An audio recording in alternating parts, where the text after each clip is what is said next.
Assalamualaikum warahmatullahi wabarakatuh. Bismillahirrahmanirrahim. Alhamdulillahi nahmaduhu wa nasalli ala rasulil karim, amma ba'd.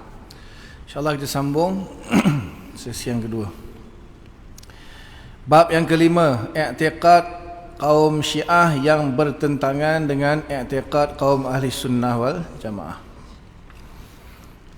Wasiat Nabi Muhammad SAW tentang khalifah. Kaum Syiah mengatakan bahawa ketika Nabi Muhammad SAW kembali dari Haji Wada' menuju Madinah, beliau singgah dan berhenti di sebuah tempat antara Mekah dan Madinah, namanya Ghadir Khum. Di situ beliau mengumumkan keinginan beliau bahawa yang akan menggantikan beliau sesudah wafat ialah Ali bin Abi Talib radhiyallahu ta'ala anhu. Nabi Muhammad SAW bersabda ketika itu, kata orang Syiah begini. Ini kata orang Syiah. Wa kharaja sallallahu alaihi wasallam lailan munsarifan ilal madinati fasara ila mawdi'in biqurbi minal Juhfah yuqalu lahu Ghadidul Khum. Di thamani asyrata lailatan khalat min Dzulhijjah wa qama khatiban wa akhadha bi yadi Ali bin Talib. Qala awalastu awla bil mu'minin min anfusihim? Qalu bala ya Rasulullah. Qala faman kuntu maulahu fa aliyun maulahu. Artinya Nabi Muhammad SAW berjalan malam hari menuju Madinah. Tatkala sampai di suatu tempat dekat Juhfah, Ghadir Khum, pada malam 18 Zulhijjah, beliau berpidato dengan memegang dan mengangkat tangan Ali sambil berkata, apakah saya tidak berhak kepada orang mukmin dari diri mereka? Jawab pendengar, ya wahai Rasulullah. Lalu Nabi Muhammad SAW menyambung lagi, barang siapa yang menganggap saya pemimpinnya, maka Ali juga pemimpinnya. Hadis atau riwayat ini dianggap oleh kaum Syiah sebagai wasiat dari Nabi SAW kepada umat Islam agar mengangkat Sayyidina Ali menjadi khalifah kalau beliau sudah wafat. Yang kedua, diriwayatkan pula tambahan daripada itu bahawa Nabi bersabda selanjutnya di Ghadir Khum, Aliyun minni kama Kaharuna min Musa. Kaharun, bukan mim tu, cetakan Aliyun minni kaharun min Musa. Harun pakai ha, tukar mim tu jadi ha. Artinya Ali pada saya sama dengan Harub. Dalam Arabnya adalah salah mim, dalam Ruminya Harub lah. Tukar Harun pakai N. Itulah dia bajet rendah kan. Typist dengan editor amatur lah kot. Padahal ni cetakan baru kan, ke-17. Cetakan ke-17 2020. Itu dia, Pustaka Aman Press. Ya, masalah nak tahqiq kitab ataupun edit tu memang proses dia, masya-Allah. Siapa yang rajin hantar apa? Buat apa? Dia akan cetakkan ke-18 nanti, insya-Allah. Betul kat sini, tempat lain tak salah. Tapi yang cetakan lama betul tu, saya rasa macam ada company lain kot. Dia ni Pustaka Terbiah Jakarta. Yang ni Aman Press Malaysia. Simbol Sultan Petra Kota Baru Kelantan. Maknanya dia ambil kitab ni, dia type semula. Anda dapat lesen ke apa tu tak pastilah, rasanya iyalah kot. Cuma dalam ni dia masih lagi Al-Quran dia macam tak tahu lah ni tulisan tangan ke apa, tak pasti. Tapi yang ni macam dia dah insert, dah apa, main words lah ni kot, main insert Al-Quran tu. Tapi masalahnya hadis ke? Kenapa boleh jadi Kamarun min Musa? Mungkin dia type sendiri lah kot. Type sendiri.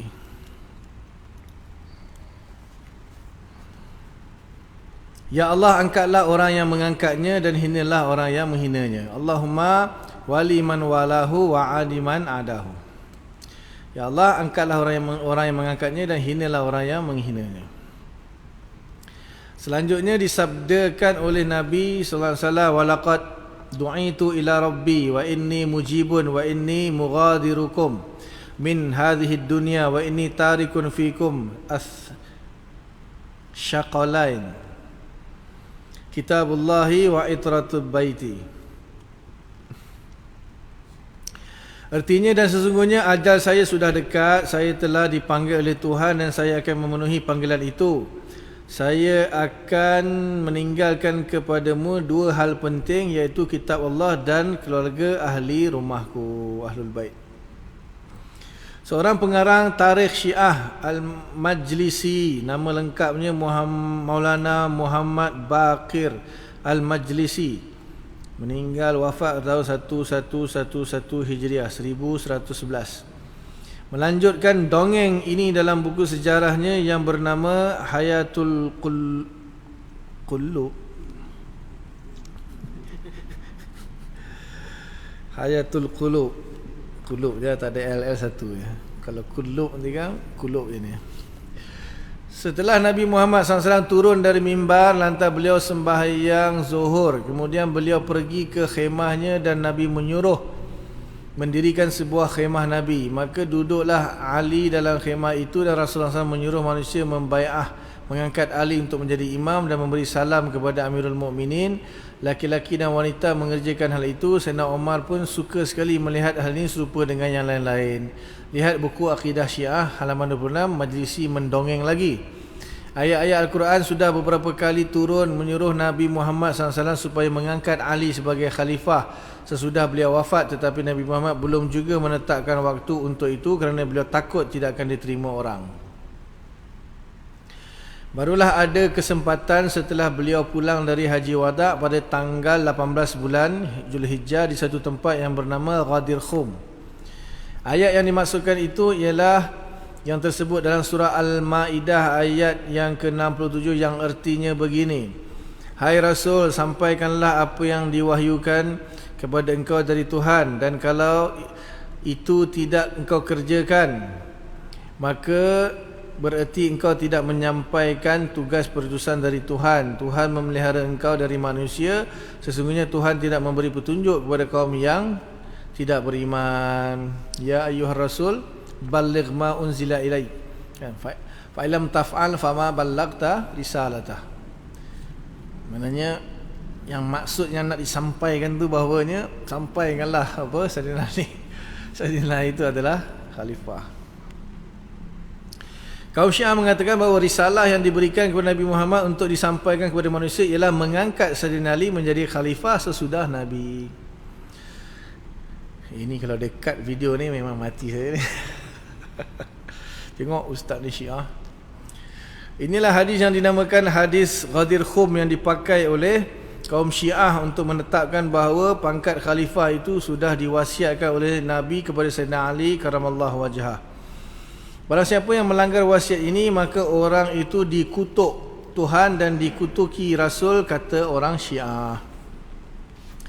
Oleh kerana itu, maka sahabat-sahabat Nabi Muhajirin dan Ansar yang berkumpul di Saqifah Bani Sa'idah pada hari wafat Nabi yang mengangkat Sayyidina Abu Bakar menjadi khalifah, pengganti Nabi adalah orang yang terkutuk kerana beliau menerima pelantikan itu tanpa hak, katanya.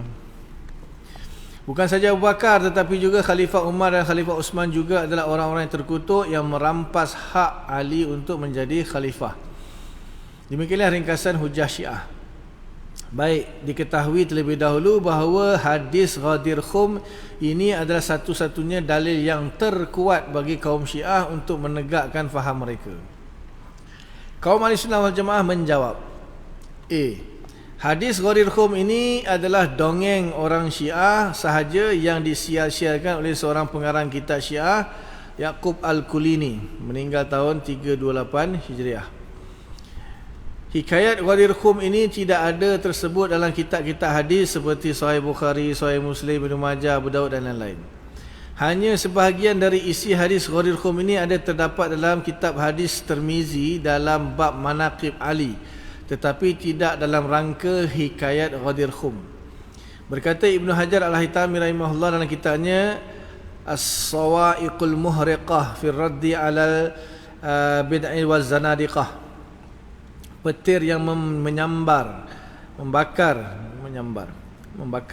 untuk menolak kaum bid'ah dan zindik. Pada halaman 25 bahawa hadis Ghadir Khum dinyatakan hadis dhaif oleh Abu Daud dan Imam Abu Hatim Ar-Razi, sehingga tidak akan dijadikan sebagai sandaran bagi soal-soal i'tiqad.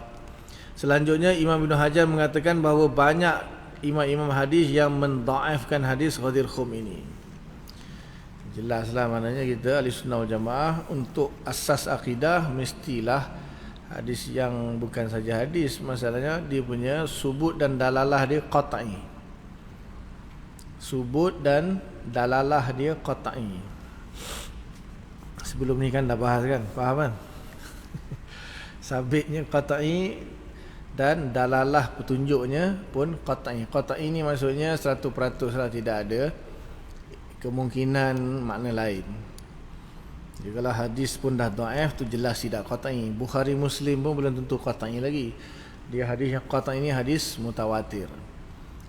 Kalau contohnya ayat Al-Quran lah, ayat Al-Quran itu memang mutawatir. Kalau hadis dari segi subutnya atau sabitnya, hadis yang mutawatir itu pun tak banyak, 200 hingga 300 saja. Imam Suyuti, Imam Qattani ada mengarang hadis mutawatir. Itu pun tak disepakati khilaf, itu antara 200 hingga 300. Quran memang subut qat'i, cuma dalalah dilihat dari sudut dalalahnya, sebahagian qat'i, sebahagian tidak qat'i. Contoh ayat muhkam boleh jadi qat'i, kalau ayat mutasyabihat tidak qat'i. Begitu juga dalalah hadis. Ini dalalah dhaif, dia punya dalalah pun tak qat'i pun. Kalau kita terimalah lau sallamna. Masalahnya ulama pun tolak, lepas tu nak jadikan asas akidah pula tu tak boleh. Ini kitab tu Sawa'iqul Muhriqah tu Ibn Hajar Al-Haytami karang khusus untuk Rad Syiah. Untuk Rad Syiah. Lepas tu dia ada kitab pula membela Muawiyah. B. Andai kata benar dongeng orang Syiah ini bahawa Nabi telah berwasiat kepada Sayyidina Ali di Ghadir Khum dan bahawa orang-orang Islam telah mengangkat Ali ketika itu, maka kenapakah hal itu tidak diketahui oleh sahabat-sahabat Nabi yang banyak ikut dalam Haji Wada yang berjumlah berjumlah 1K 114,000, berjumlah lebih kurang, LK lebih kurang, LK lebih kurang. Itu duk fikir tu kan apa ni, bukan 1K, LK lah, lebih kurang 114,000 orang. Maknanya kalau betul, kenapa sahabat tak tahu?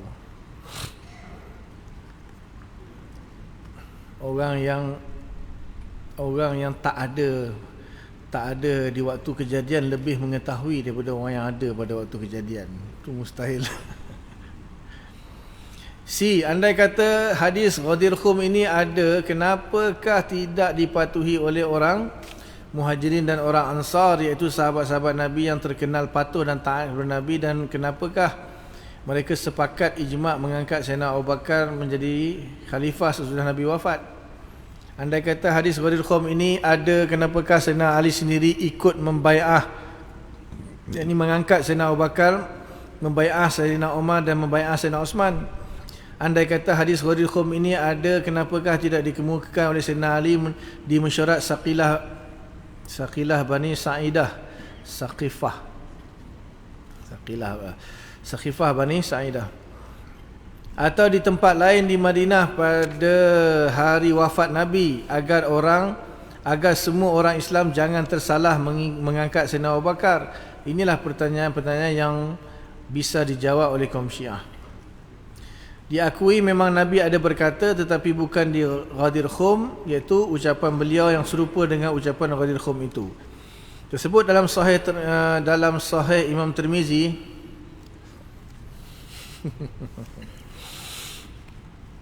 Imam Tirmizi punya kitab tak dipanggil sahih.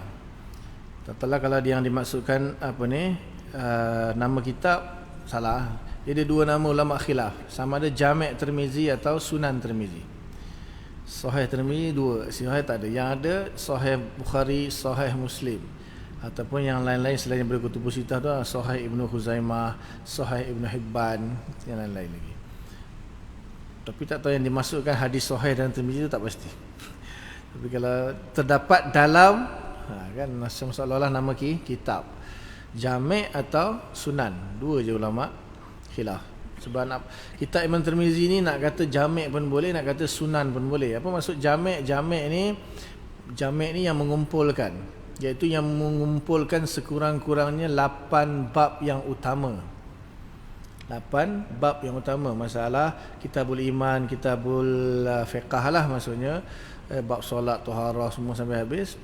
Kemudian kitabul manaqib, kitabul tafsir, kitabul adab, kitabul apa lagi, dia ada 8, kitabul fitan, macam-macam. Jadi ada 8 bab lebih kurang.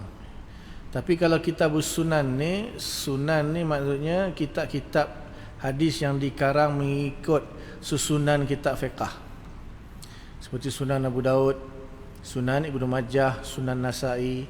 Yang paling besar tu Sunan Kubra Imam Baihaqi. Dia buka-buka aje kitabut taharah. Si Imam Tirmizi memang buka-buka aje kitabut taharah, tapi masalah di belakang-belakang dia tu ada bab-bab dalam kitab Jami'. Tu setengah ulama kata Jami' pun boleh, Sunan pun boleh.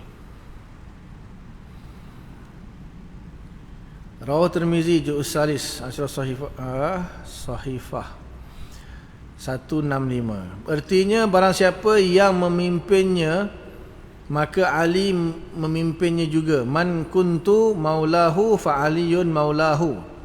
Itu bunyi hadis dia. Man kuntu maulahu fa aliyun maulahu. Artinya barang siapa yang saya memimpinnya, maka Ali memimpinnya juga. Hadis riwayat Imam Tirmizi, lihat Sahih Tirmizi disebut sahih juga. Jami' ataupun Sunan Tirmizi juzuk 18 halaman 165. Juzuk 18 halaman 165. Juzuk 18 bukan jilid juzuk bukan jilid. Jilid sama. Banyak jilid 18. Yang saya ada syarah Tirmizi pun, syarah Aridatul Ahwazi pun berapa jilid je. Tuhfatul Ahwazi pun berapa je. Mungkin ada sunnah ni Hadis ini menurut kaum ahli sunnah wal jamaah bukanlah nas yang positif untuk menunjuk Ali sebagai khalifah pengganti Nabi. Hadis ini tidak mengatakan khalifah sesudah saya adalah Ali, tetapi hanya dikatakan barang siapa yang menganggap saya pemimpinnya, maka Ali juga pemimpinnya. Ini dalalah yang saya akan sebut. Dalalah dia tak jelas, petunjuk dia tak jelas. Dalalah tu petunjuk, memahami sesuatu daripada sesuatu tu dalalah. Jadi tak jelas lah, tak seperti mana kalau betul-betul terus terang lah kan. Tapi ini tak jelas, dalalah dia tak qat'i. Bukan saja Ali tetapi juga sahabat-sahabat lain biasa dikatakan oleh Nabi Muhammad SAW sebagai pemimpin umat Islam sesudah Nabi wafat, sebagai ucapan beliau yang terkenal, ikutilah dua orang sesudah aku mati, iaitu Abu Bakar dan Umar. Banyak hadis ini. Ini juga bukan nas yang positif menunjukkan Abu Bakar atau Umar menjadi khalifah sesudah Nabi. Pendeknya, baik hadis ini maupun seluruh hadis Ghadir Khum isinya bukanlah nas yang positif menunjukkan Ali sebagai khalifah pengganti Nabi. Adapun perkataan Majlisi bahawa Majlisi nama orang tadi tu, bahawa Nabi Muhammad SAW menyuruh mendirikan khemah untuk tempat membai'ah Sayyidina Ali di samping khemah beliau adalah khabar dongeng yang tidak boleh dipertanggungjawabkan. Adakah logik kalau Nabi menyuruh orang mengangkat khalifah pengganti beliau sedangkan beliau masih sihat, masih hidup? Adapun hadis yang tersebut dalam Sunan atau Jami' Tirmizi, anna Nabiy sallallahu alaihi wasallam qala li Aliyin anta minni bimanzilati Haruna min Musa illa annahu la nabiyya ba'di. Artinya bahasanya Rasulullah SAW berkata kepada Ali, artinya engkau kepadaku serupa darjat Nabi Harun dibanding Nabi Musa, tetapi tidak ada nabi sesudah aku. Hadis riwayat Ibn Tirmizi.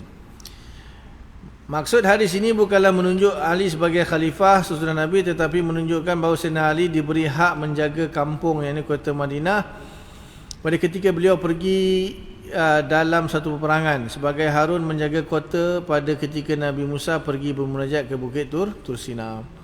Sekali-kali tidaklah hadis ini menunjukkan bahawa Sayyidina Ali adalah khalifah sesudah Nabi wafat, apalagi Nabi Harun yang disamakan dengan Sayyidina Ali itu bukanlah khalifah Harun sesudah Nabi Musa wafat, kerana Nabi Harun terdahulunya wafat dari Nabi Musa alaihi salam. Qiyas ma'al fariq. Jadi maknanya Nabi tak maksudkan, memang dia sendiri yang memaksudkan, mereka kaum Syiah yang memaksudkan bahawa hadis ini seolah-olah melantik Sayyidina Ali jadi pengganti. Tak ada dalalah yang qat'iyah di sini. Adapun hadis ya ayuhan nas inni qad taraktu fikum ma in akhastum bihi lan tadillu kitaballahi wa itrati ahla baiti. Artinya Nabi berkhutbah, hai sekalian manusia, saya akan tinggalkan untukmu dua hal yang kamu tidak akan salah kalau kamu berpegang padanya, iaitu kitabullah dan keluarga ahli baitku.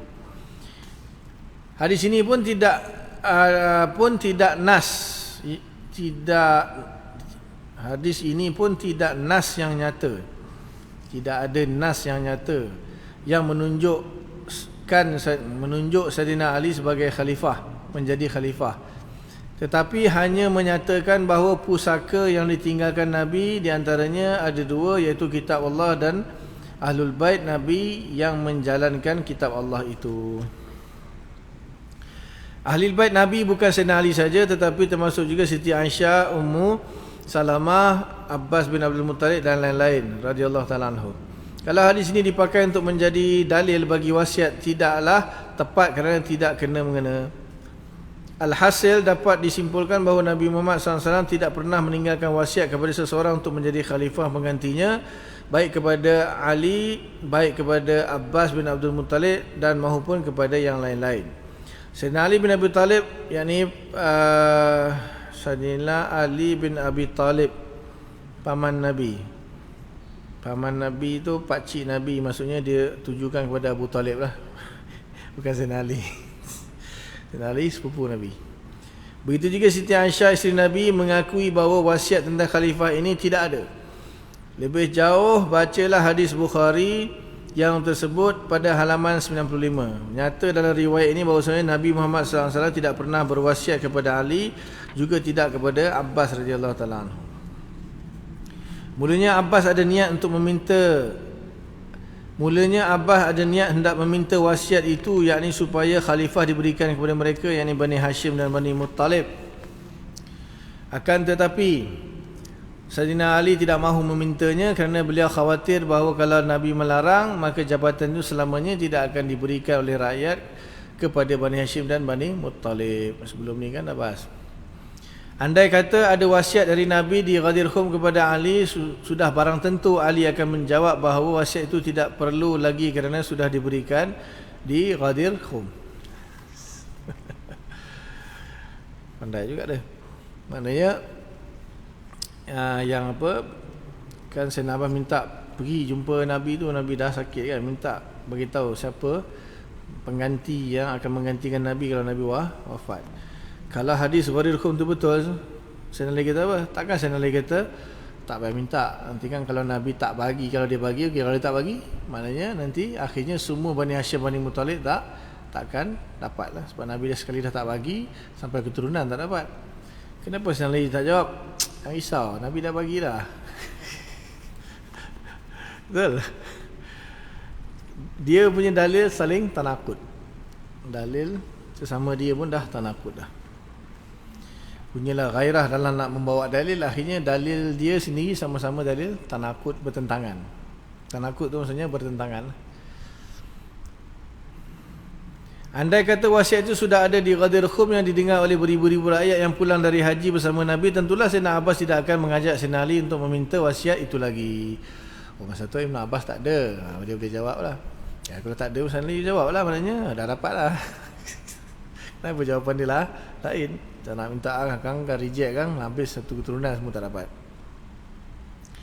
Ini satu bukti bahawa hikayat Ghadir Khum adalah hikayat yang dibuat-buat oleh kaum Syiah sahaja. Dan tersebut lagi dalam hadis Bukhari begini, zukira indal Aisyah radhiyallahu taala anha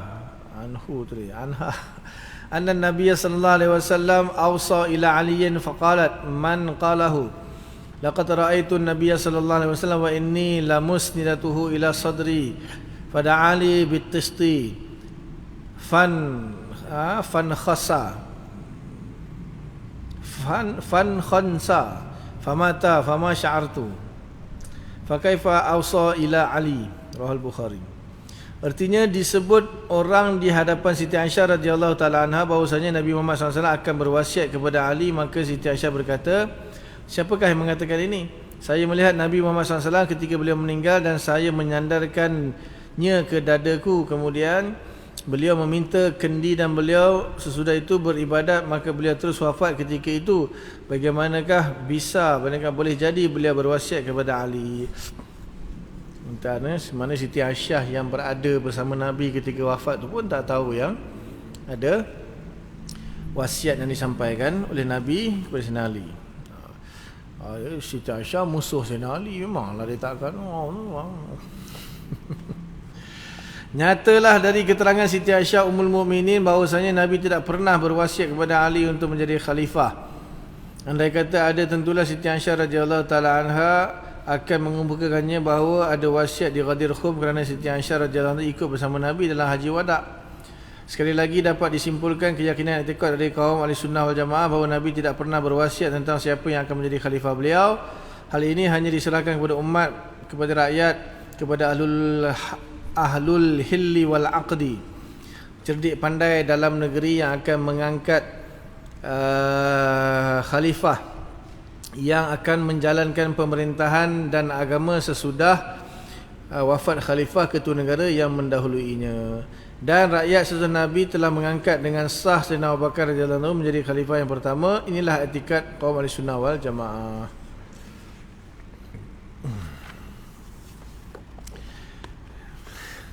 Panjang. Bab Syiah ni sebenarnya masalahnya, kalau setakat Syiah ni ramai dah, jelas. Dia nak tunggu yang yang bab tu lah, bab-bab tajsim semua tu yang. Tapi macam mana nak buat, kena baca kat ni. 160 lebih baru habis ni. Terus lagi insya-Allah. Letih kat baca.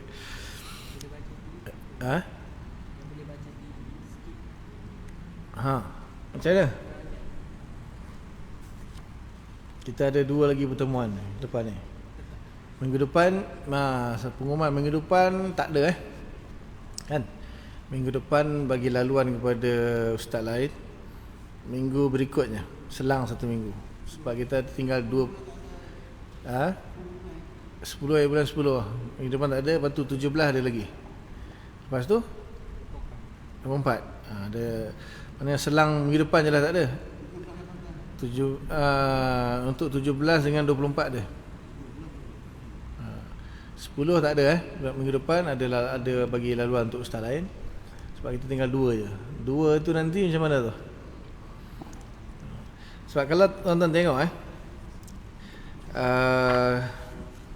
dia dekat, dia ada buat satu kesimpulan ujung sekali. Tapi kalau Syiah ni panjang, Syiah paling panjang. Selain daripada yang kusra akhir tu kan, itu kesimpulan semua sekali. Cuma dia punya dalam bab apa ni, yang panjang ni, dia cerita 2 lah. Satu sejarah, satu fahaman. Jadi sejarah tu ceritalah macam mana munculnya fahaman tersebut. Lepas Syiah ni dia akan masuk Khawarij, muka surat 169, kemudian 175 i'tikad Khawarij yang bertentangan dengan ahli sunnah wal jamaah. Lepas tu masuk 187 sejarah ringkas Murji'ah. Lepas tu i'tikad kaum Murji'ah bertentangan dengan kaum ahli sunnah. Lepas tu Mu'tazilah. Mu'tazilah panjang sikit. Kemudian i'tikad kaum Mu'tazilah bertentangan dengan Ahlussunnah wal Jamaah. Panjang. Kalau Mu'tazilah memang panjang sebab memang paling banyak kita erat Mu'tazilah dalam akidah Asy'ariyah. Lepas tu baru masuk apa lagi? Qadariyah. Qadariyah ni tentang takdir. Lepas tu Qadariyah bertentangan dan sebagainya. Macam mana?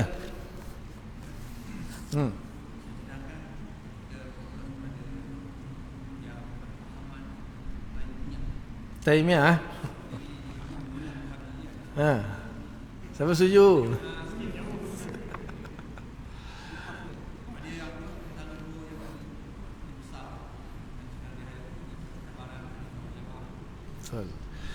Okey. Macam ni.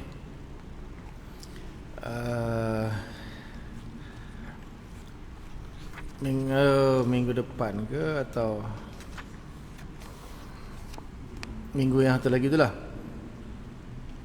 kita boleh pergi terus kepada muka surat 417 tu. At least sekurang-kurangnya kita ada gambaran lah, semua sekali ni. 417 tu saya baca sampai saya cuba terangkan satu persatu. Lepas tu baru kita pilih masuk, contohnya Taimiyah ke Wahabiyah. Sebab apa? Syiah jelas semua orang tak, yang orang confuse sekarang ni Wahabi dengan Taimiyah, dua itu. Banyak orang confuse. Sebab tengah dua pertemuan je lagi. Sebab itulah modal pun perlukan juga, dan apa ni, masjid pun ada program lain. Mungkin apa ni nak ruang tu nak beri pada ustaz lain pula. So nanti insya-Allah apa ni dua minggu lagi kita mulakan dengan 417 ni. Kita tengok dia punya secara umumnya lah, fahaman-fahaman tu. Jadi mana yang perlu dibahaskan, kita pergi kepada muka surat yang perlu dibahaskan tu. Boleh insya-Allah So sekarang ni ada setengah jam lagi ni. Saya nak baca yang Syiah sampai habis, dia pun tak larat sebenarnya.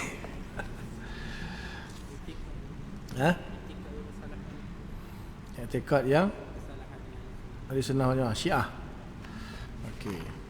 Tengok belakang tu. Tengok 417 tu. 417 ya.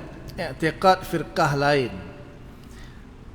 Okey. Untuk Syiah khususnya, ketiga-tiganya terkutuk kerana merampas khalifah dari tangan Sayyidina Ali radhiyallahu taala anhu.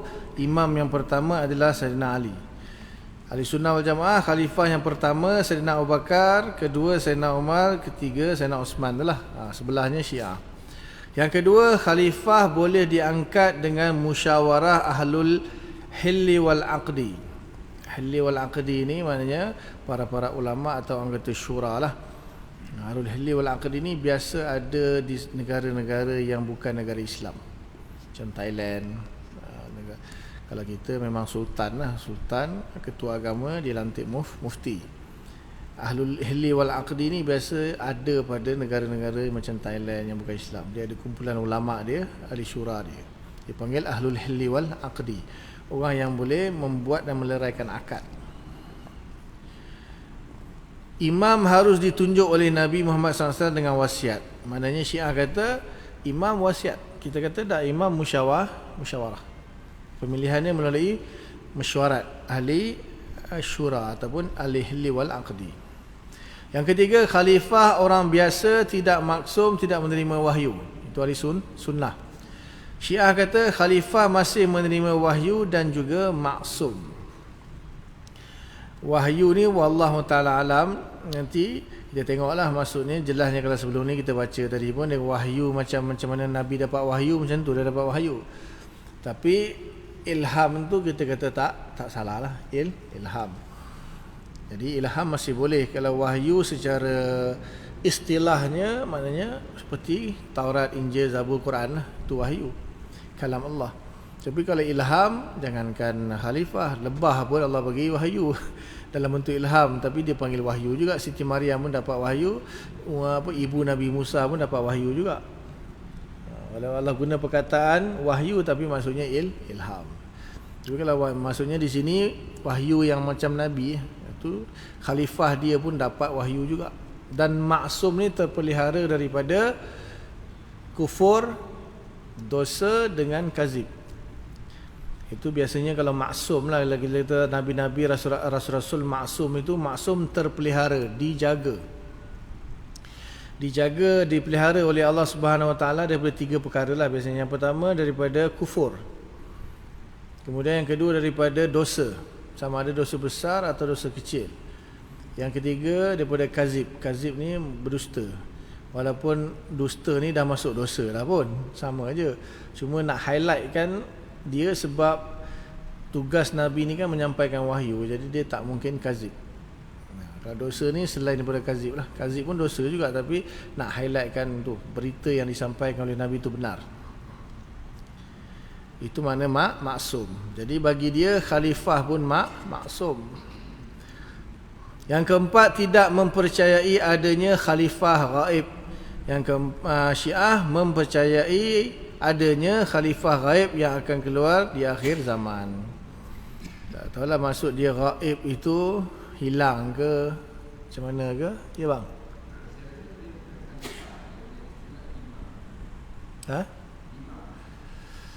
Itulah dia.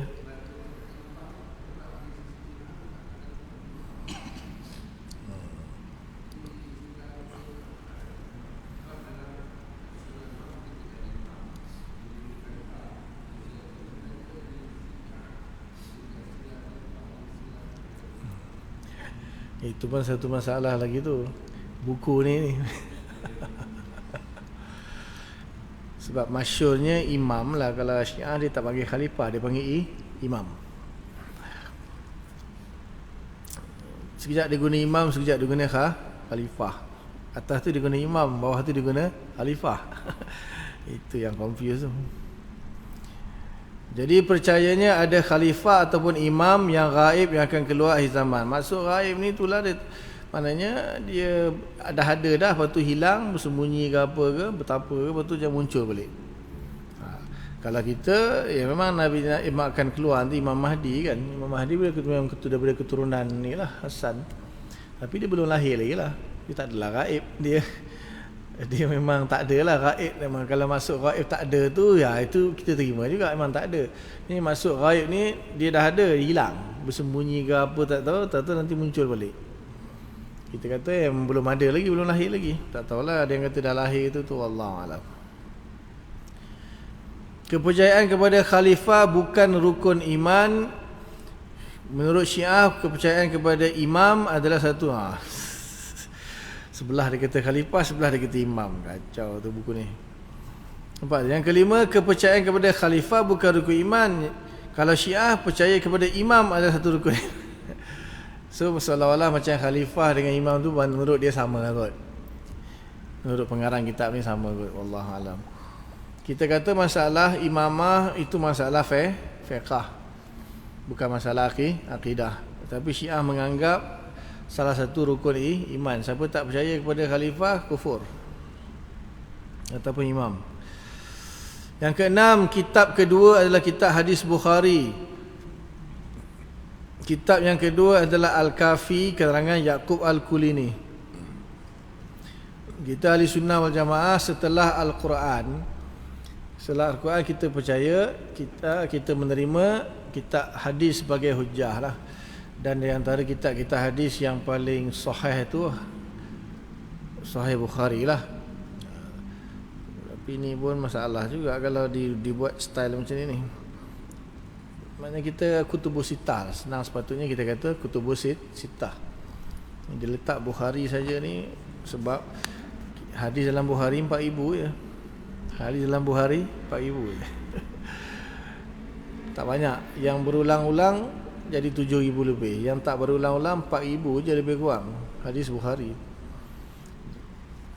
Kita kitab yang kedua nanti bercanggah pula nanti dengan kata Imam Syafi'i, tidak ada kitab yang lebih sahih setelah Al-Quran melainkan kitab Muwatta' Imam Malik. Ya, tu kacau lagi ni. Maksudnya setelah Al-Quran ialah kitab-kitab hadis, terutamanya kitab Kutubus Sittah. Apa tu Kutubus Sittah? Bukhari, Muslim, Tirmizi, Abu Daud, Nasa'i, Ibnu Majah. Dan ada lagi selain daripada itulah yang masih diterima. Tapi Syiah dia tak terima tu. Memang dia orang Bukhari ke Muslim dia tak terima.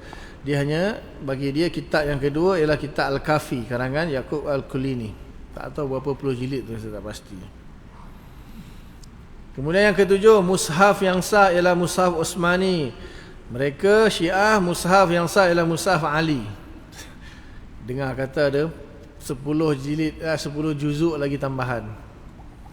40 juz. Kita 30 juz je Quran, dia 40 juz. Mushaf Ali katanya. Artinya yang ke-8, erti Ahlul Bait ialah ahli keluarga termasuk isteri Nabi. Menurut Syiah, erti Ahlul Bait hanyalah keturunan Ali dengan Siti Fatimah radhiyallahu taala anha. Yang ke-9, tidak mengganut fahaman wahdatul wujud. Sekarang tengah kecoh. Iaitu serba Tuhan. Dah ada bahas dah, ada yang tanya tu kan, wahdatul wujud tu. Dah jelaskan tu. Yang ke-9, Syiah mengganut fahaman wahdatul wujud, iaitu serba Tuhan. Yang ke-10, Ahlussunnah wal Jamaah, Islam sudah cukup pada waktu Nabi Muhammad SAW wafat. Sudah sempurna lah maksudnya. Syiah nombor 10, Islam belum cukup, maksudnya belum sempurna ketika itu kerana masih ada wahyu-wahyu ilahi untuk imam-imam Syiah. Yang ke-11, taqiyah bukan rukun iman. Yang Syiah, taqiyah juga salah satu rukun iman. Taqiyah ni berpura-pura. Berpura-pura lah. Dia berlakon lah. Taqiyah ni dia berlakon. Dia boleh tipu. Depan orang tak mengaku. Boleh. Kemudian yang ke-12, raja'ah tidak ada. Yang ke-Syiah mempunyai adanya raja'ah. Raja'ah ni kembali. Kembali imam yang menghilang akan kembali semula. Nabi Muhammad kembali ke, Sayyidina Ali kembali ke, ataupun Imam Al-Mahdi yang hilang tu dah kembali semula ke, reincarnation ke apa, tak tahulah istilah dia. Dan lain-lain dan lain-lain. 13 dan lain-lain. Yang ni pun lain-lain. Ini sama etikat dan lain-lain. Ya bang.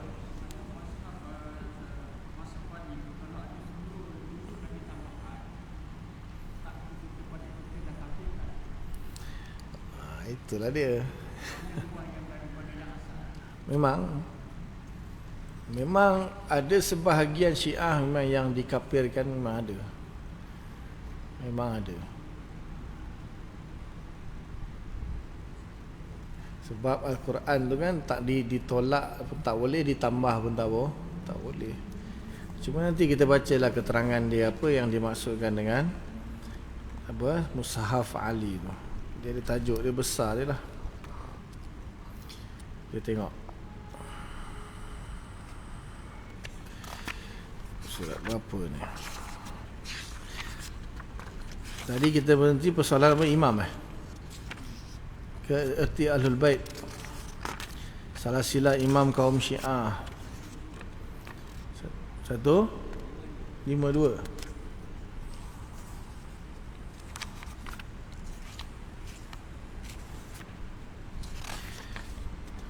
Quran Mushaf Ali.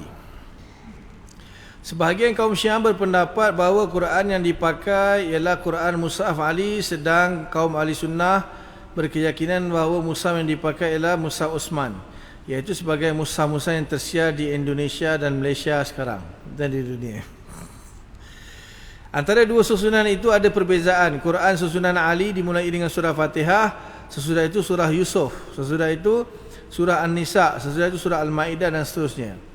Adapun Quran Musa Utsman dimulai dengan surah Al-Fatihah, sesudah itu surah Al-Baqarah, sesudah itu surah Ali Imran, sesudah itu surah An-Nisa, sesudah itu surah Al-Maidah dan seterusnya. Sejarah ringkas persoalan mushaf ini begini. Mulanya Al-Quran pada zaman Nabi Muhammad SAW belum tersusun dalam satu mushaf sebagai sekarang ini. Ayat-ayat Quran suci hanyalah dihafal oleh para sahabat Nabi yang mendengar dari Nabi, dan ada yang menulisnya pada pelepah-pelepah tamar, pada tulang-tulang, pada tembikar putih dan lain-lain. Sesudah wafatnya Nabi Muhammad SAW, maka banyak para sahabat yang berusaha untuk mengumpulkan Quran itu dan menjadikan satu kitab atau satu kumpulan yang teratur rapi. Di antara sahabat-sahabat Nabi yang berusaha kejurusan itu ialah khalifah yang pertama Sayyidina Abu Bakar radhiyallahu taala anhu, Sayyidina Ali karamallahu wajhah, Sayyidina Abdullah bin Abbas radhiyallahu taala anhu, Ubay bin Ka'ab, Abdullah bin Mas'ud dan lain-lain radhiyallahu taala anhum. Kumpulan Sayyidina Abu Bakar tidak sempat dikeluarkan. Kumpulan Sayyidina Abu Bakar tidak sempat dikeluarkan ke tengah-tengah masyarakat kerana masa khalifah beliau terlalu pendek dan beliau sibuk pula memerangi kaum murtad. Kumpulan Sayyidina Abu Bakar itu jatuh ke tangan Sayyidina Umar bin Khattab, khalifah yang kedua. Kumpulan tu maksudnya bukan kumpulan grup orang, maksudnya mushaf yang ditulis tu. Himpunan lah, himpunan. Kumpulan tu maksudnya himpunan. Dia ada sejarah dia tu sebenarnya, panjang nak cerita nanti tu. Sayyidina Umar tidak sempat pula mengeluarkan hasil kumpulan ke tengah-tengah masyarakat, himpunan. Kumpulan dengan kumpulan orang ni. Kerana beliau sibuk pula mengembangkan dan meluaskan Islam ke seluruh penjuru dunia. Pada ketika itu belum terasa perlunya Quran itu dikumpul dalam sebuah buku kerana hampir sekalian sahabat itu menghafal di luar kepala. Dia istilah dia hafal luar kepala. Apalagi penulis-penulis ayat kot. Ayat Al-Quran suci itu banyak pula. Kemudian setelah Sayyidina Umar bin Khattab meninggal dunia, maka kumpulan ataupun himpunan itu jatuh ke tangan khalifah ketiga, itu Sayyidina Utsman bin Affan radhiyallahu taala, mushaf itulah. Sayyidina Utsman bin Affan mempunyai kesempatan yang baik untuk meninjau kembali persoalan ini. Beliau meninjau kumpulan ayat-ayat dari Sayyidina Abu Bakar tadi dan mensesuaikannya dengan kumpulan-kumpulan sahabat yang lain dengan teliti. Akhirnya sesudah teliti begitu rupa, maka Sayyidina Utsman bin Affan radhiyallahu taala khalifah yang ketiga menyiarkan kepada masyarakat Islam naskah-naskah Quran sebagai yang kita punya sekarang di Indonesia. Naskah ini dinamakan Mushaf Utsmani bin Utsman bin Affan radhiyallahu taala. Dikhawatiri akan kacau di kemudian hari, maka Sayyidina Utsman bin Affan memerintahkan agar sekalian naskah-naskah yang ada di tangan orang dibakar sama sekali, yang tinggal hanya satu, iaitu Mushaf Utsman. Dalam kitab sejarah dalam Ulumul Quran dia cerita sebenarnya sudah muncul orang membaca Al-Quran dengan gaya-gaya yang bahasa yang lain. Akhirnya ketika Sayyidina Utsman dia nak selarikan, nak serasikan semuanya, akhirnya ditulis Quran dalam bahasa Quraisy yang sebenarnya hanya disebarkan dalam 7-8 naskah tu, dihantar ke setiap bandar-bandar bahasa Islam lah, di Mesir, di Syam, Baghdad dan sebagainya. Akhirnya dari situ disalin. Itu sudah dinamakan Mushaf Utsmani. Itu kena baca dalam sejarah pembukuan Quran. Sebab ada biasalah. Kemudian tentang qiraat tu pula tu nanti masalah lain lagi. Maka seluruh sahabat Nabi telah ijma' sepakat ketika itu, iaitu pada zaman Khalifah Utsman bin Affan radhiyallahu taala anhu, bahawa Mushaf Utsman, iaitu sebagai Quran suci yang ada di Malaysia sekarang ini, akan tetapi sebagian orang Syiah Indonesia saya tukar, bahawa Mushaf Utsman itu sebagai Quran suci yang ada di Indonesia Malaysia sekarang. Akan tetapi sebagian orang Syiah kerana bencikan Sayyidina Utsman tidak mahu memakai Mushaf Utsman, dan mereka hanya memakai mushaf kumpulan Sayyidina Ali. Padahal Sayyidina Ali sendiri pada zaman Sayyidina Utsman bin Affan telah memakai mushaf kumpulan Utsman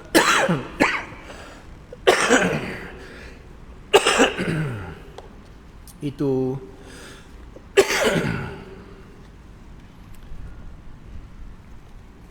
Dan akhirnya dunia Islam telah ijma' sepakat menghukum kafir siapa saja yang tidak mahu mengakui ayat-ayat atau sebahagian ayat yang ada dalam Mushaf Utsmani itu kafir lah.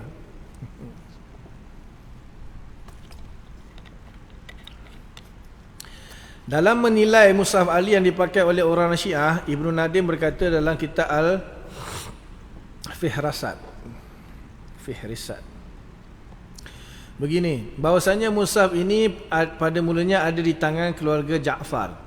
Kemudian saya lihat sendiri di tangan Abu Ya'la Al-Husni. Mushaf yang ditulis oleh Ali yang telah hilang beberapa lembar kertas. Mushaf ini dipusakakan oleh keturunan Hasan bin Ali bin Abi Talib. Kemudian demikian tersebut dalam kitab Tarikh Al-Quran karangan Ibrahim Al-Abyari halaman 69. Harus digaris bawahi ini harus diambil perhatian. Indonesia punya uslub. Harus digaris bawahi itu harus di highlight kan lah. Garis bawah tu highlight. Harus diambil perhatian yang telah hilang beberapa lembar kertas kerana hal ini membuktikan bahawa mushaf kaum Syiah yang dikatakannya mushaf itu adalah mushaf yang kurang dari yang sebenarnya. Hal ini dapat dilihat pada Talkhisul Bayan fi Majazil Quran. Karangan Syarif Reda, cetakan dari Ihya'il Kutubil Arabiyah Al-Qahirah tahun 1955 Masihi. Syarif Reda hanya menguraikan Quran sampai pada surah Insyirah atau surah Alam Nashrah. Jadi 20 surat sesudah Alam Nashrah tidak ada lagi. Syarif Reda adalah seorang ulama Syiah yang terkenal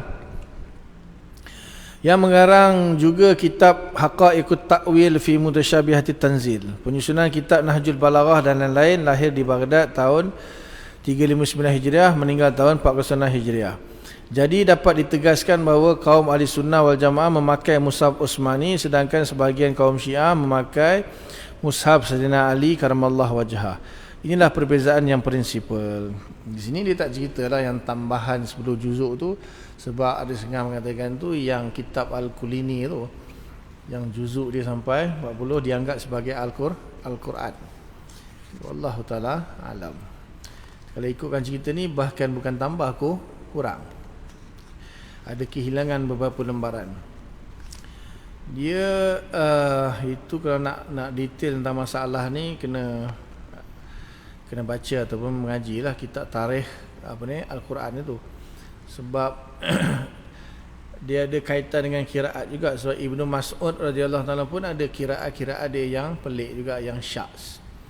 So cuma nanti setelah sampai satu zaman, ulama ahli sunnah sepakat yang betul-betul diterima hanya 7 jenis qiraat sahaja. Dia walaupun Mushaf Utsmani tapi dia ada 7 jenis qiraat. Kita yang kita pakai ni qiraat Imam Imam Asim bin Abi Najud, riwayat daripada Imam Hafiz, ikut tariq Imam Syatibi. Ada lagi qiraat Ibnu Katsir, qiraat Nafi', qiraat 7 saya tak ingatlah, saya tak mendalami sangat qiraat ni, tapi 7 tu diiktiraf sebagai mutawatir. Selain tu dia ada qiraat asyarah dengan qiraat isna asyarah 12 lagi. Qiraat-qiraat yang syah antaranya qiraat Ibnu Mas'ud pun syah juga. Tapi isu dia setengah ulama masih lagi menggunakan sebahagian qiraat tu untuk beristidlal. Contohnya Imam Abu Hanifah dalam Lamastumun Nisa dia guna qiraat Ibnu Mas'ud, lamastum tanpa ada alif, itu qiraat Ibnu Mas'ud. Ya bang.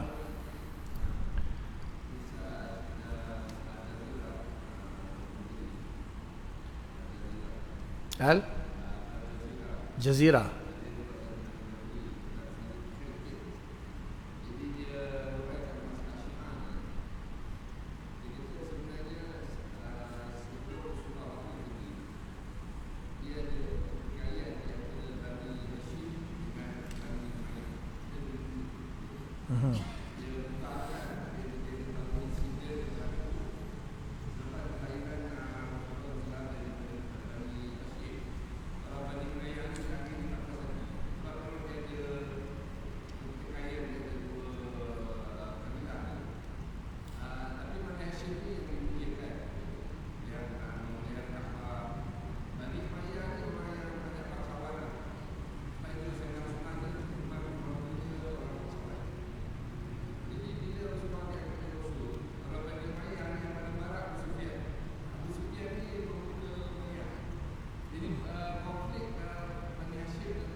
Dia,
okey.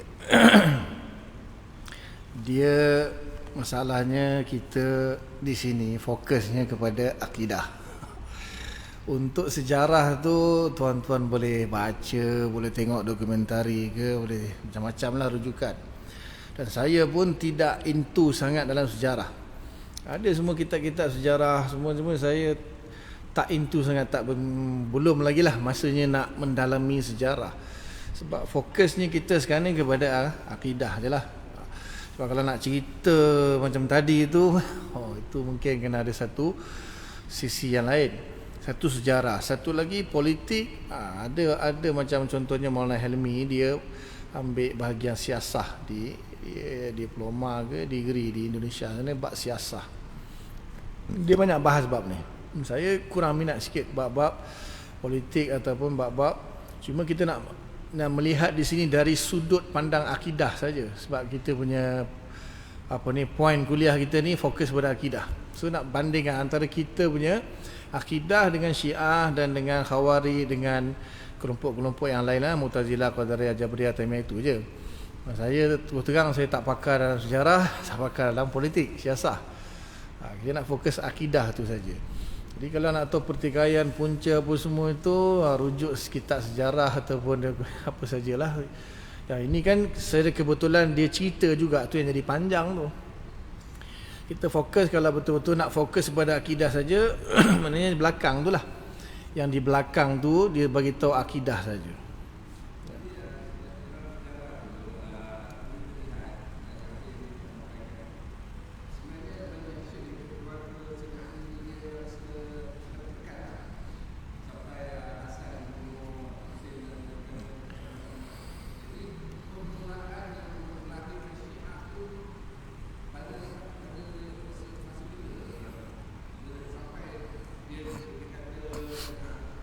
Dia kalau ikutkan apa yang diceritakan ini, Abdullah bin Sabah lah. Sebab secara umumnya memang bangsa Arab ini dia asabiyah, kelompok kabilah tu memang kuat. Itu memang, bahkan bukan bahasa Arab sajalah, semua orang kan.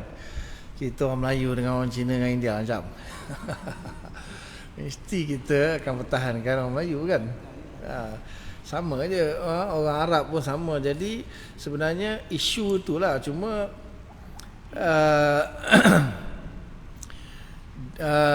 bila saya kata tadi kita fokus sebab akidah saja, so kita tak mau masuk babak lain kan. Jadi maknanya satu je, kalau ada sekiranya benda tu sudah ditakdirkan oleh Allah Subhanahu Wa Taala dan benda tu dah berlaku pun, dah berlaku. So apa yang kita nak ambil daripada sini, ya, dari sudut tu kita, bagi kita bab imamah ni semuanya bab fiqh.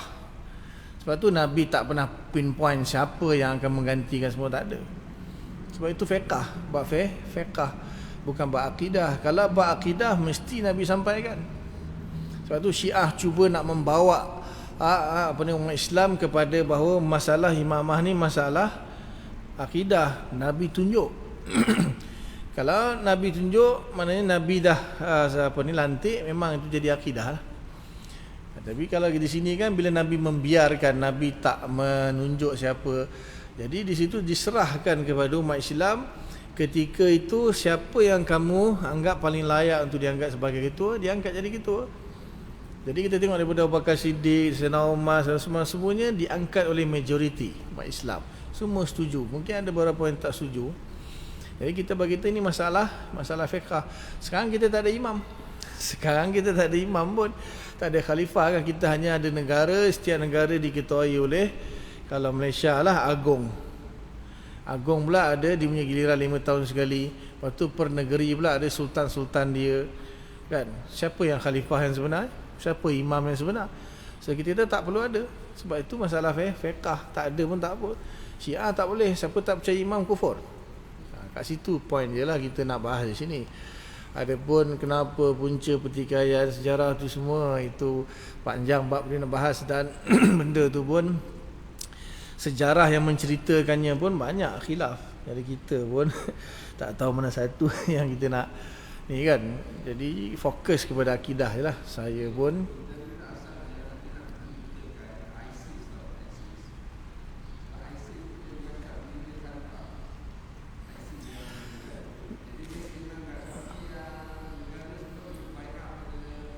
bahkan ni je Hizbut Tahrir pun sama juga. Ada lagi selain daripada ISIS, Hizbut Tahrir di Malaysia ni pun ada. Maknanya apa ni, rembesan atau apa ni, tempias daripada pengaruh tu, maknanya umat Islam mesti ada khalifah. Itu maknanya daripada Syiah lah asalnya. Tapi dia punya, bukannya bersatu fahaman tu Syiah pegang berarti orang lain tak pegang. Ada juga kelompok-kelompok lain yang terpengaruh. Macam nanti masalah apa ni, murtakib kabirah tu kan, orang yang buat dosa besar, kalau tak taubat mati kafir, itu nanti bukan saja Khawarij, nanti ada kelompok lain pun berpegang juga dengan benda yang sama. Jadi ni kita kan fokus dekat akidah. Jadi kita Ahli Sunnah wal Jamaah kata masalah imamah khalifah bukan masalah akidah, itu je. Jadi dia orang menganggap tu masalah akidah, sebab tu dia kata mesti ada khalifah. Akhirnya keluarlah ISIS, keluarlah Hizbut Tahrir, keluar macam-macam demi untuk menegakkan kan.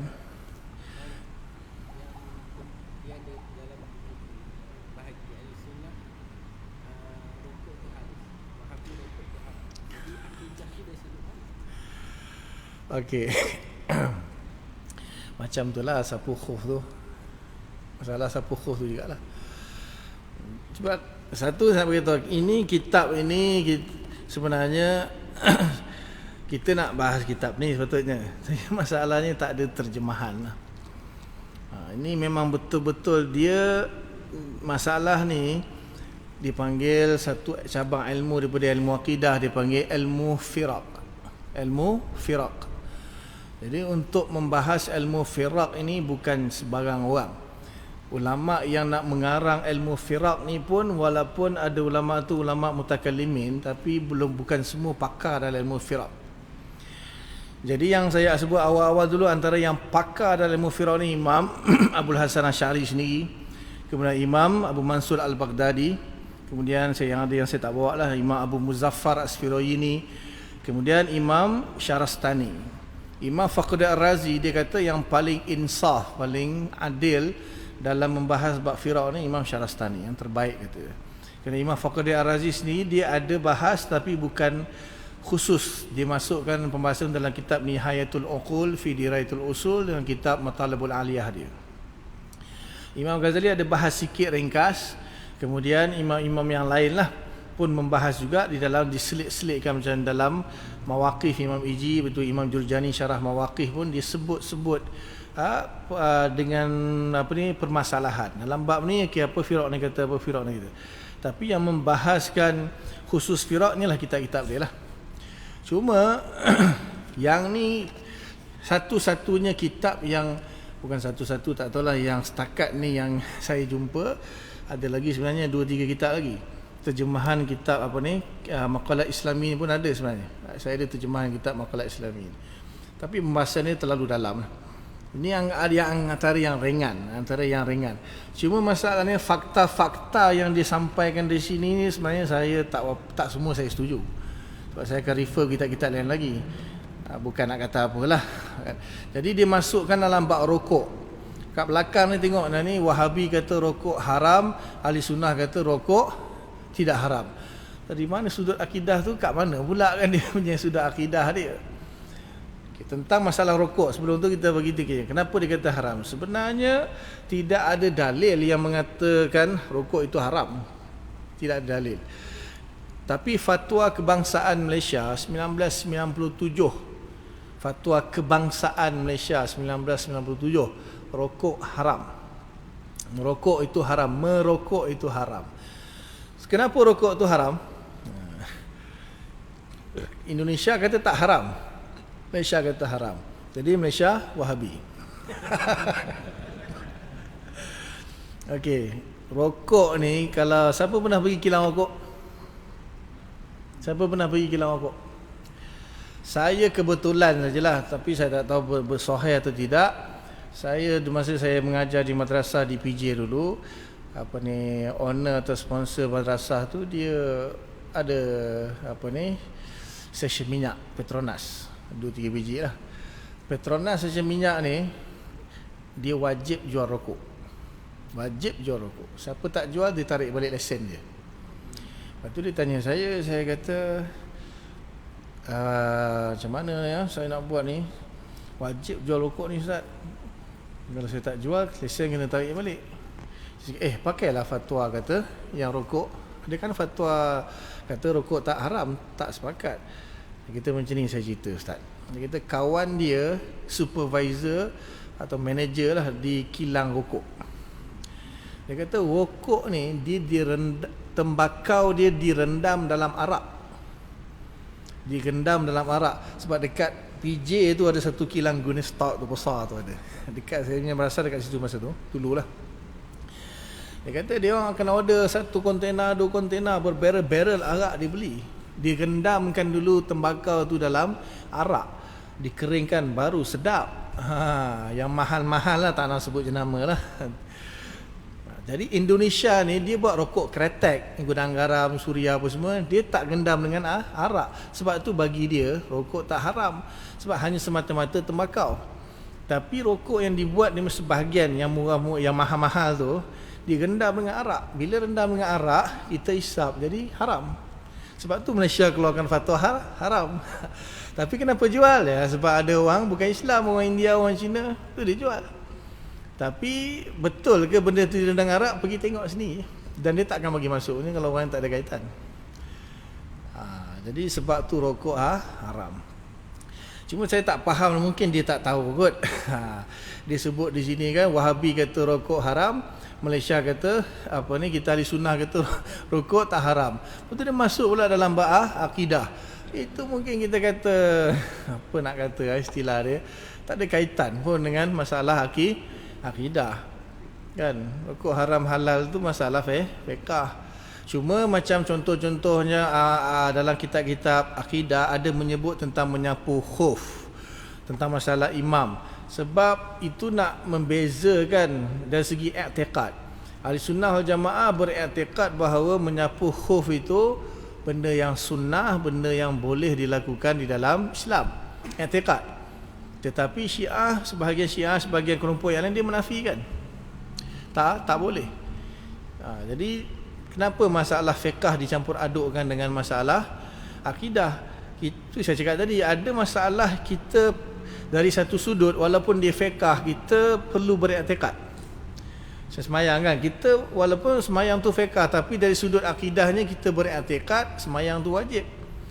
Dari sudut etikadnya, dari sudut menyapu khuf itu beriktikad ahli sunnah mengiktiraf perbuatan menyapu khuf itu diterima. Sebahagian kelompok lain tak terima. Tapi masalah rokok ni saya pun tak tahu nak kata di mana akidah dia.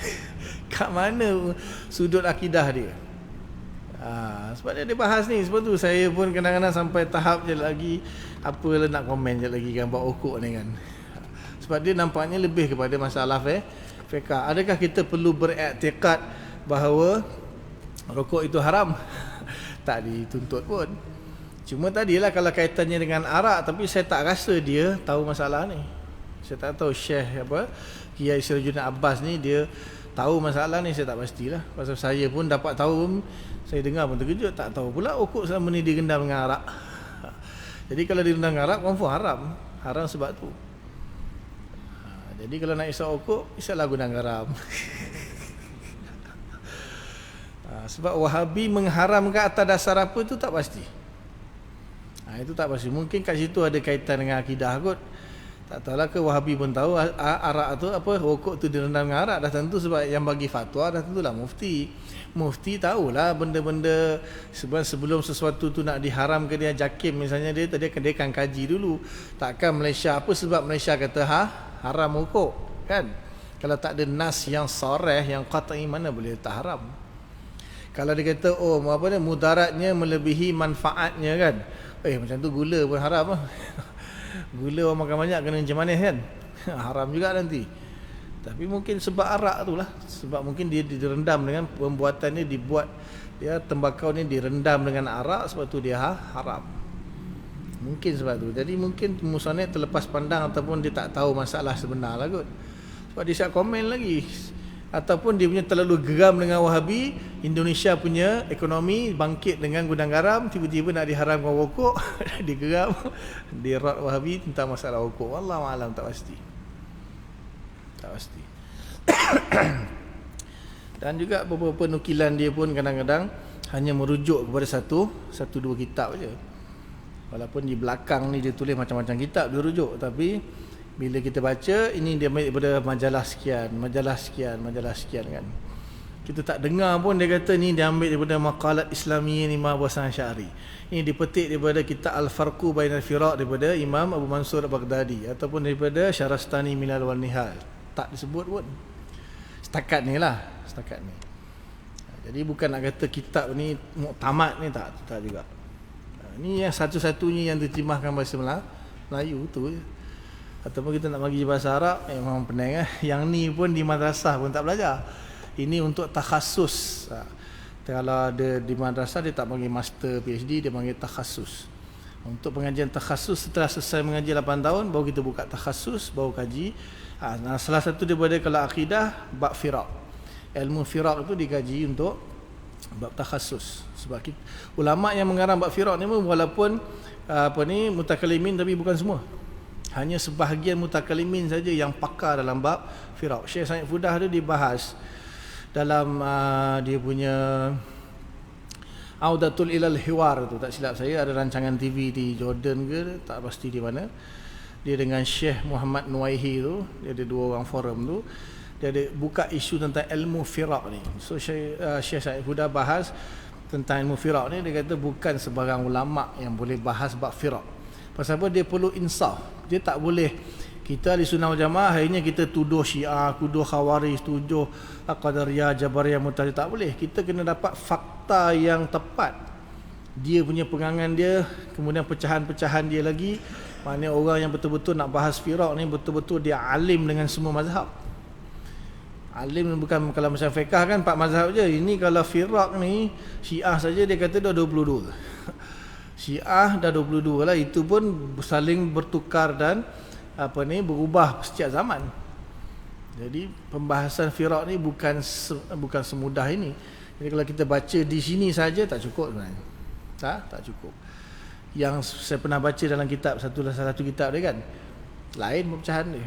Dengan dia lain, pecahan yang dibuat lain, pecahan yang ulama dalam kitab dibuat lain. Ini sebagai satu panduan untuk kita mula mengenal ilmu firaq kan, itu sajalah. Itu yang Ustaz Hafiz ni dia nak menuju ke arah tu pula kan. So, bila dia minta saya bahas bab ni, saya pun ini dah makin jauh ke dalam ni.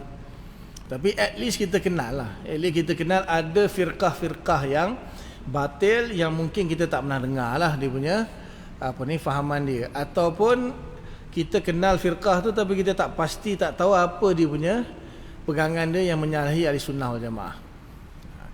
Selalunya ulama-ulama kita bahas, maknanya dalam kitab ahli sunnah wal jamaah sendiri, bila menyebut satu akidah nanti dia akan sebut akidah yang bertentangan dengannya. Selalu macam tu. Tapi ini terus fokus baca sejarah dia, baca fahaman dia yang bertentangan ahli sunnah wal jamaah, kumpulkan, senaraikan. Ini ilmu firaq lah dia panggil. Tapi itulah panjang lah, tak nak selesaikan pun susah.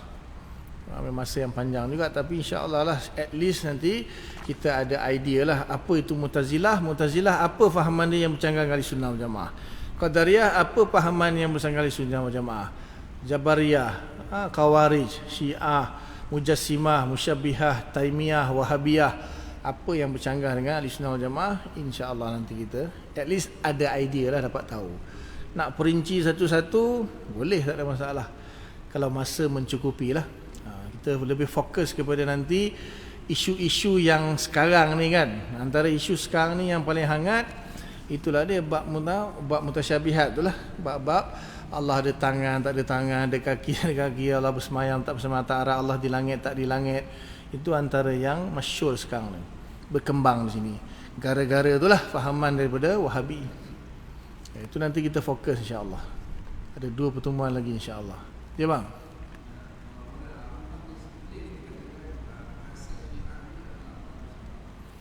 Pencetus lah.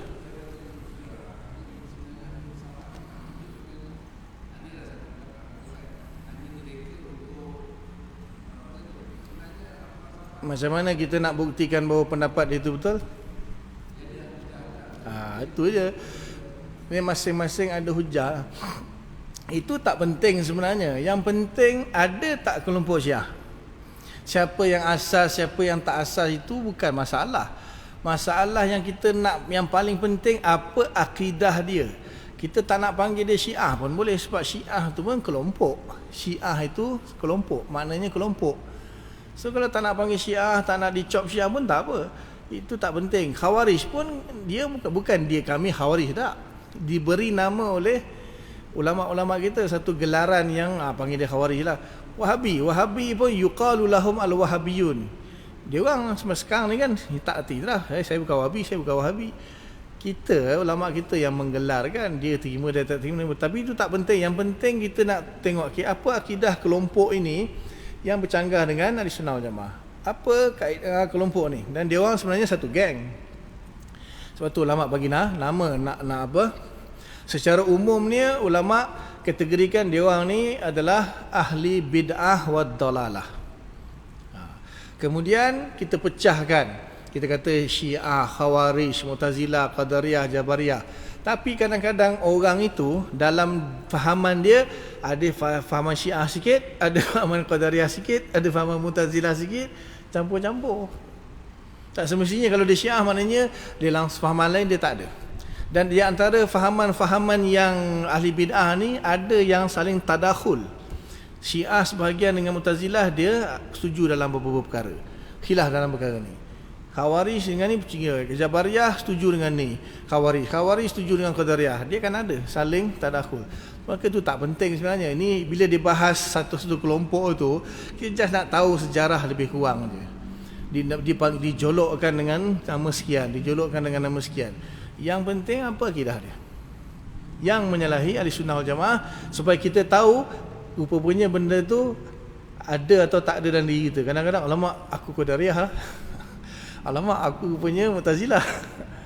Ada orang, bukan cakap orang lain, saya sendiri sebelum saya belajar mendalami, saya percaya takkan Allah Ta'ala mencipta berzina, orang maksiat, takkan Allah Ta'ala yang takdirkan. Tak adil kan? Tak mungkin. Maknanya tak, sebila saya dah baca, alamak aku Qadariyah punya. Aku Mu'tazilah, selama ni aku berfahaman.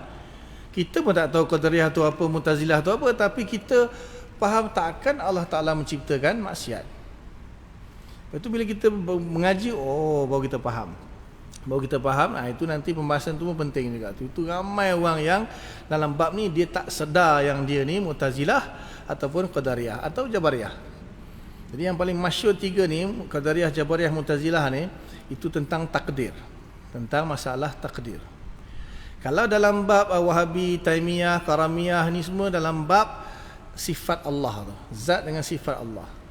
Memahami nas-nas Quran secara zahir, ayat mutasyabihat, itu penting. Dia tu je bab yang penting. Kalau Syiah ni saya rasa orang jelas. Semua tak payah diberi peringatan pun dia dengar je Syiah dia dah. Kecuali orang yang tak kenal tu lain lah. Kalau orang yang dah biasa belajar, dengar Syiah saja dia tahu dah salah. Tapi masalahnya macam Wahabi, dia mengaku dia salaf, kita pun ikut kata dia. Kita terangkanlah kat mana siapa yang betul, siapa yang salaf yang sebenarnya. Bahkan dia menuduh kita bukan ahli sunnah. Itu masalah tu. Sekarang ni yang tengah hangat sekarang ni. Pula tu ahli sunnah sesama ahli sunnah pula tengah berperang sekarang ni. Wahdatul wujud lah, macam-macam. Wallahu alam. Tengok insyaAllah pelan-pelan sikit-sikit. Sebab masa tak cukup, so kita fokus pada point lah. Fokus pada point je. Yang penting, apa saja yang menjadi keraguan kepada tuan-tuan, siap-siapkan soalan tu. Masih tak faham lagi dalam bab apa ni, mujassimah, musyabihah, ataupun Allah semayam tak semayam tak arash, insya-Allah boleh diterangkan insya-Allah. Sebab target nak khatam lah, tapi nampak gayanya tinggal 2 pertemuan lagi pun Syiah tak habis-habis lagi. Dan apa yang dia cerita pun kita dengar pun kita macam alah tak payahlah. Tahu dah pun dia memang bukan ahli sunnah wal jamaah. Boleh insya-Allah Cukup. Setakat itu dulu apa yang baik daripada Allah Taala, apa yang tak baik kelemahan saya lah, minta ampun pada Allah. Minta maaf pada semua, mudah-mudahan Allah Taala bagi taufik dapat kita faham, amalkan, sampaikan. Dan kita tangguh dengan kafarah majlis. Subhanallah bihamdika, nasyhadu an la ilaha illa anta, nastaghfiruka wa natubu ilaik. Subhana rabbika rabbil izzati amma yasifun. Wassalamun alal mursalin walhamdulillahi rabbil alamin. Assalamualaikum warahmatullahi wabarakatuh.